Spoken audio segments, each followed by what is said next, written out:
Hello friends, welcome to my YouTube channel Bapiji technology YouTube চ্যানেলে আপনাদেরকে স্বাগত। আজকে এই ভিডিওতে দেখাবো কিভাবে step by step dead motherboard আপনি রিপেয়ার করতে পারেন। তাহলে ভিডিওটি শেষ পর্যন্ত দেখুন এবং ডেড মাদারবোর্ড রিপেয়ার করার জন্য যে পদ্ধতিগুলি অবলম্বন করতে হবে সম্পূর্ণভাবে দেখে নিন। এই যে মাদারবোর্ডটি রয়েছে, দেখুন মাদারবোর্ডটি চালু করছি। দেখুন পাওয়ার অন অফ সুইচের যে জাম্পার পিন রয়েছে, জাম্পার পিন শর্ট করছি। দেখুন এসএমপিএস এর সঙ্গে কুলার ফ্যান যুক্ত করে রেখেছি। কুলার ফ্যানটি ঘোরার কথা, কিন্তু কুলার ফ্যান এখানে ঘুরছে না।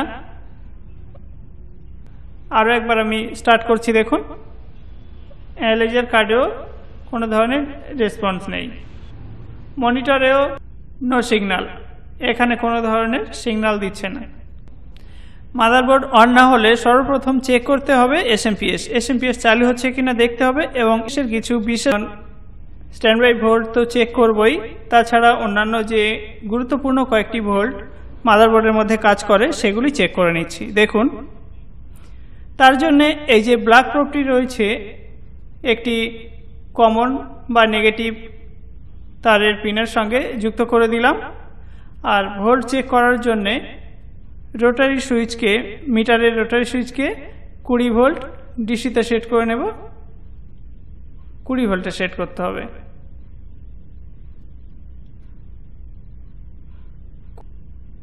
এই যে 20 ভোল্ট সেট করলাম।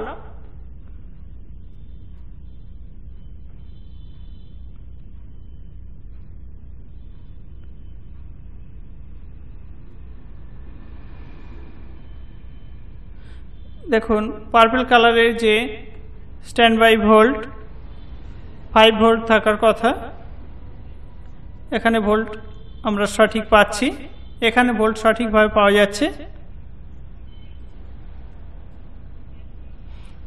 এরপর রেড কালারের যে তার রয়েছে সেখানে দেখুন সঠিক ভোল্ট আছে। অরেঞ্জ কালার, যে অরেঞ্জ কালারের যতগুলি তার কেবিল রয়েছে আর কি, যতগুলি কেবিল অরেঞ্জ কালারের রয়েছে 3.3 ভোল্ট, সামান্য কিছু কম দেখাচ্ছে 3.27। তো এই ভোল্টে অসুবিধা হবে না, এই ভোল্টে কাজ হবে। এরপর চেক করে নেবেন ইয়েলো কালারের যে কেবিলগুলি রয়েছে, 12 ভোল্ট এখানে আসবে, ঠিক আছে। ব্লু কালারের যে তার রয়েছে দেখতে পাচ্ছেন, এখানে চেক করে নেবেন -12 ভোল্ট হবে, -12। এখানে এসএমপিএস ওকে আছে, কিন্তু আমি যখন মাদারবোর্ড অন করছি দেখুন এসএমপিএস এর কুলার ফ্যান ঘুরছে না। এমন অবস্থায় প্রথম আমাদের ভিআরএম সেকশনটি চেক করতে হবে। ভিআরএম সেকশন চেক করার জন্যে ভিআরএম সেকশনের মধ্যে শর্ট চেক করে নেব। ভিআরএম সেকশন শর্ট আছে কিনা দেখার জন্যে এই কুলার ফ্যানটি খুলে নেব, না হলে ভিআরএম সেকশনের আশপাশে থাকা বিভিন্ন কানেক্টর বা বিভিন্ন ধরনের যে সার্কিটগুলি রয়েছে সেগুলি চেক করতে সমস্যা হবে। তো সে কারণে কেবল কানেক্টরগুলি খুলে নিচ্ছি এবং এই কুলার ফ্যানটি এখান থেকে খুলে নেব।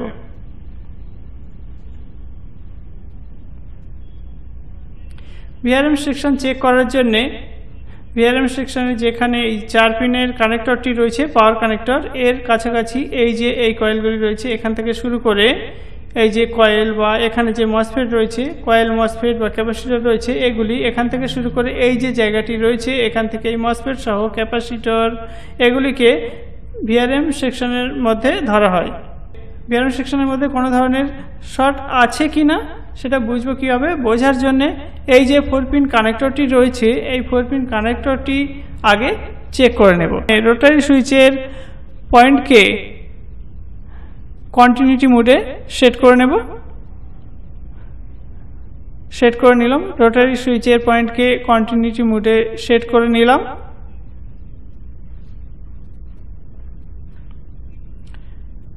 দেখুন নেগেটিভ পজিটিভ কানেক্ট করছি, বিপ সাউন্ড হচ্ছে।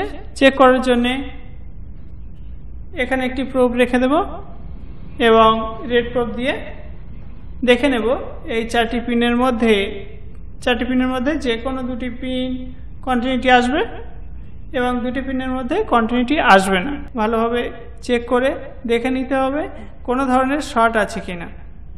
তারপর কয়েলগুলি চেক করতে হবে, বা এখানে যে ক্যাপাসিটরগুলি রয়েছে ক্যাপাসিটরের কারণেও শর্ট হতে পারে। হ্যাঁ, দেখুন এখানে একটি ক্যাপাসিটর বাস্ট করেছিল। ক্যাপাসিটরটি দেখুন একটু ফেটে রয়েছে, এখানে দেখতে পাচ্ছেন এই ক্যাপাসিটরটি এখানে প্রবলেম আছে। ক্যাপাসিটর চেক করার জন্য এই যে 2টি পিন রয়েছে, এখানে ডিজিটাল মাল্টিমিটারে রোটারি সুইচকে কন্টিনিউটি মোডে রেখে চেক করছি। 2টি প্রান্তে 2টি কানেক্ট করছি পিন। দেখুন এখানে কোনো রিডিং নেই, কিছু নেই।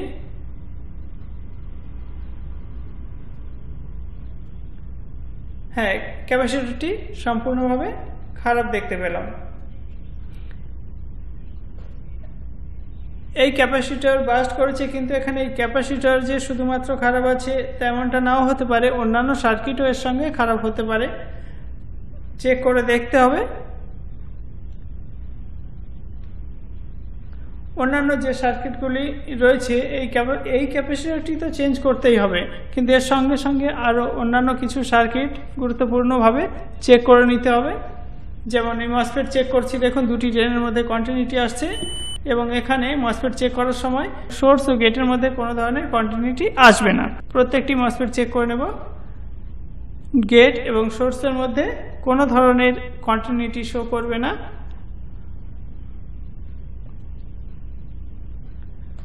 ওকে আছে, দেখুন ড্রেনের মধ্যে কন্টিনিউটি দেখালো।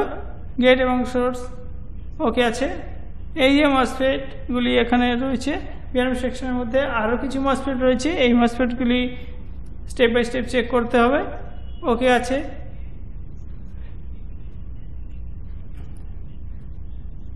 গেট এবং সোর্স এদের মধ্যে যদি কোনো ধরনের কন্টিনিউটি আসে তাহলে মসফেট শর্ট আছে।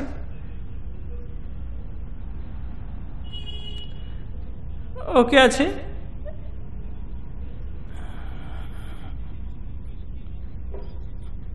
হ্যাঁ, এখানে যে মসফেটগুলি রয়েছে চেক করে নিচ্ছি। দেখুন হ্যাঁ, এই যে মসফেটটি রয়েছে দেখুন এই মসফেটটি শর্ট রয়েছে। দেখুন ড্রেনের মধ্যে ধরলাম শর্ট দেখালো, কন্টিনিউটি দেখালো। হ্যাঁ, ড্রেন এবং সোর্সের মধ্যে দেখুন শর্ট দেখাচ্ছে। তাহলে এই যে মসফেটটি শর্ট আছে। পরের মসফেটটি চেক করছি। দেখুন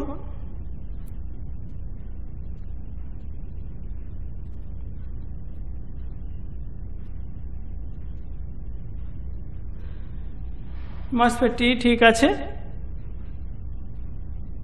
পরের মসফেটগুলি চেক করে নিচ্ছি। এই মসফেটটিও ঠিক আছে। এই মসফেটটি, হ্যাঁ এই মসফেটটিও ঠিক আছে। তাহলে চেঞ্জ করতে হবে এই সার্কিট দুটি। মসফেটটি উঠে গেছে, তুলে নিলাম। মসফেটটি তুলে নিলাম। এই মসফেটটি এখান থেকে তুললাম। ভালো মসফেট নিয়ে নেব এখানে বসানোর জন্য।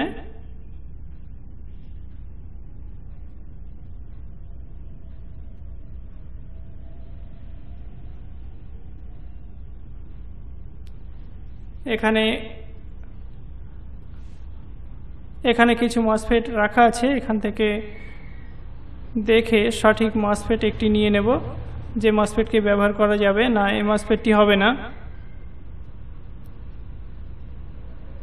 হ্যাঁ, এই মসফেটটি সেম মসফেট আছে। এখানে যে মসফেট ব্যবহার ছিল সেই ধরনেরই মসফেট আছে। মসফেটটি বসিয়ে দেব, বসিয়ে নেব। পিনগুলি মিল করে বসিয়ে নিতে হবে আগে। সঠিকভাবে পিনগুলি দেখে বসিয়ে নিতে হবে। মসফেটটি অ্যাডজাস্ট করে নিতে হবে। পিনগুলি সরে গেছে, একটু ঠিকভাবে বসিয়ে নিচ্ছি।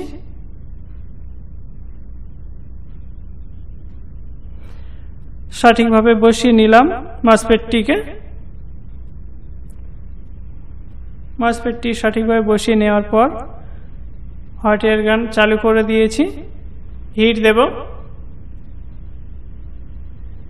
একটু চাপ রেখে দেব উপরে এবং হিট দিয়ে বসিয়ে নেব।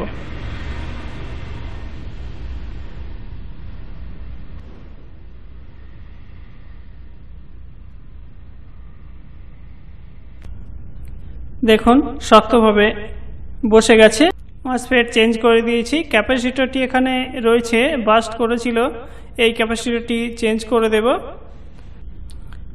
ক্যাপাসিটর তোলার জন্যে হিট অ্যাডজাস্ট করে নিচ্ছি।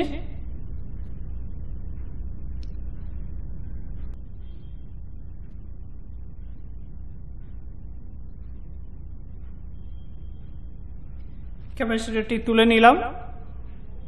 ক্যাপাসিটরটি বাদ দিয়ে নতুন একটি ক্যাপাসিটর এখানে বসাতে হবে। এখানে ছিল এই ক্যাপাসিটরটি, তুলে নিলাম। দেখতে পাচ্ছেন ক্যাপাসিটরটি বাস্ট করেছিল।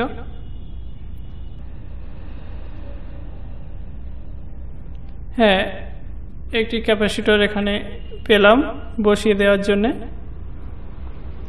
ক্যাপাসিটরটি সেম ক্যাপাসিটর আছে, বসিয়ে দেব। তাহলে এখানে হোলের মধ্যে সঠিকভাবে বসাতে হবে।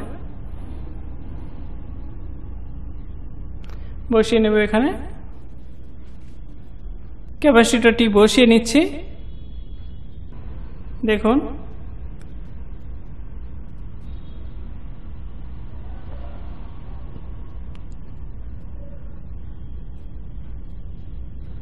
দেখুন ক্যাপাসিটরটি বসে গেছে ভালোভাবে। এখানে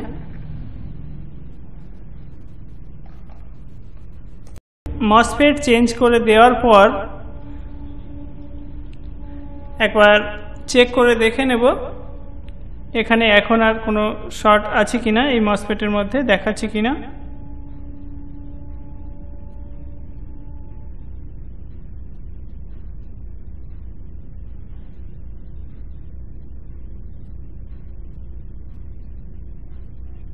দেখুন এখানে শর্ট দেখাচ্ছে না, আগে যেমন বিপ সাউন্ড দিচ্ছিল এই ধরনের। না, এখানে আর কোনো শর্ট নেই। পরের মসফেটটি দেখুন, এখানেও কোনো শর্ট নেই। তাহলে সেকশনটি চেক করে নিই একবার। দুটি পিনের মধ্যে কন্টিনিউটি দেখাবে এবং দুটি দেখাবে না, দেখাচ্ছে।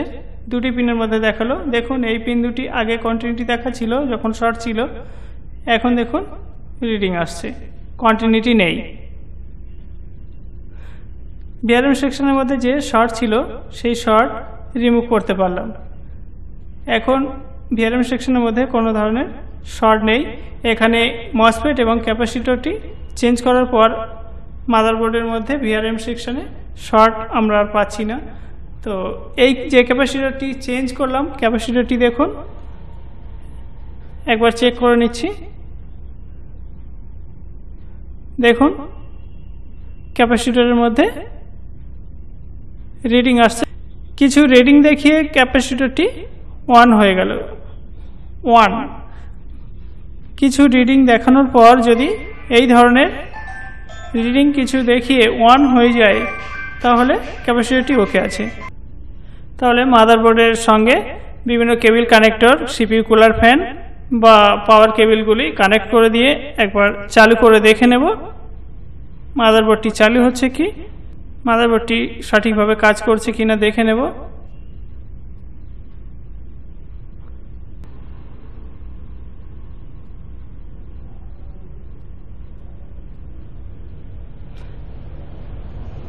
কুলার ফ্যান আটকে দেব।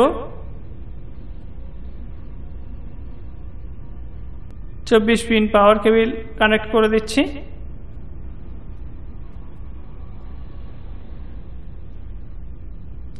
ফোর পিন পাওয়ার কেবল কানেক্ট করে দিলাম।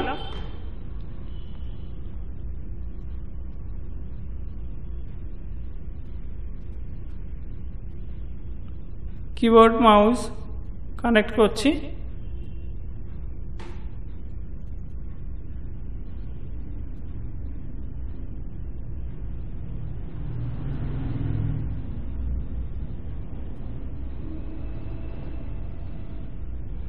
এরেজার কার্ড বসিয়ে দিলাম। স্টার্ট করছি। দেখুন ওকেভাবে ডিসপ্লে আসছে। এখানে মনিটরে ডিসপ্লে এসে গেছে, দেখতে পাচ্ছেন ডিসপ্লে এখানে ওকে। সঠিকভাবে ডিসপ্লে দেখতে পেলাম। এভাবে আমরা ডেড মাদারবোর্ডটিকে সম্পূর্ণভাবে রিপেয়ার করে ডিসপ্লে আনতে পারলাম। তাহলে ফ্রেন্ডস, ভিডিওটি ভালো লাগলে লাইক, কমেন্ট, শেয়ার করবেন এবং আমার চ্যানেলে নতুন হয়ে থাকলে চ্যানেলটি সাবস্ক্রাইব করে অল নোটিফিকেশন অন করে দেবেন। Thanks for watching.